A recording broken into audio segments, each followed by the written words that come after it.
Good day. I have come up with a fun and innovative way to learn biology. My topic I have chosen specifically has to be to learn the 4 subphyla of arthropods. Each subphyla becomes a different suit in a deck of cards. Using this, there are an enormous amount of different games that you can play in order to learn. With my deck of cards that I have created, each one belongs to a subphyla and is labeled with a number or a letter. These denote the standard ace to king numbers on a normal deck of cards. This deck of cards can be used to play a multitude of games, including solitaire, rummy cub, go fish, and all sorts of different things. This facilitates deep learning within students, as each card has got an interesting fact on there about the subphyla that it is being denoted. This will help you learn how to differentiate between each subphyla and also what each subphyla contains. It has a picture of an animal to make it easy to identify, and this can be learned specifically for younger high school grades. When it facilitates deep learning is because out of sight, out of mind. Therefore, when playing a game that kids do enjoy and have chosen to play this game, they are constantly being reminded of these facts.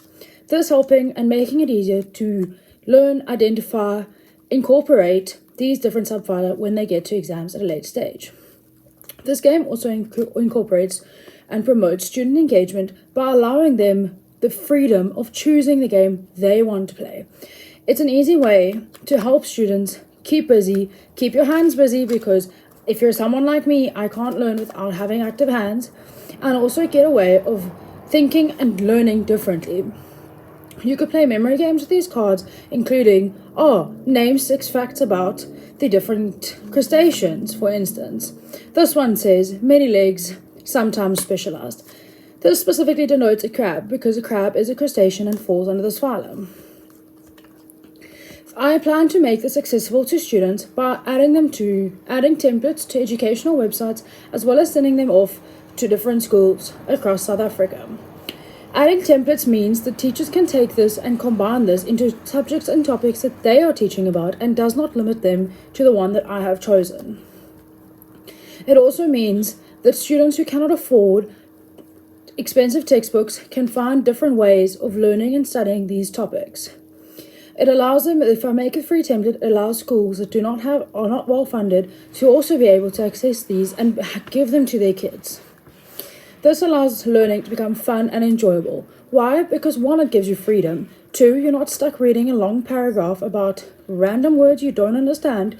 And 3, you're in control. You choose the game, you choose the time, you choose the people. It also promotes critical thinking, as when you play games like solitaire or go fish, you really need to think about the numbers on the cards you hold in your hand. You need to play a strategical game, not to allow other competitors to know what you're doing or how you are doing it. This also promotes critical thinking by allowing you to play memory games with these cards, or playing things like Snap, where you can double up on a card and you can try and read facts really fast and try and snap them to others. This has been my game, and I've really enjoyed playing with these cards over the last couple of days after making them. And I really hope that this can one day become one way that students figure out and learn topics. You can use these in the maths aspect by making sums on these cards and making a different set of answers cards for kids to find. Or you could make it a memory match game by making a sum with an answer on a separate game, having 2 separate piles, and having to find the answer and remember where they are.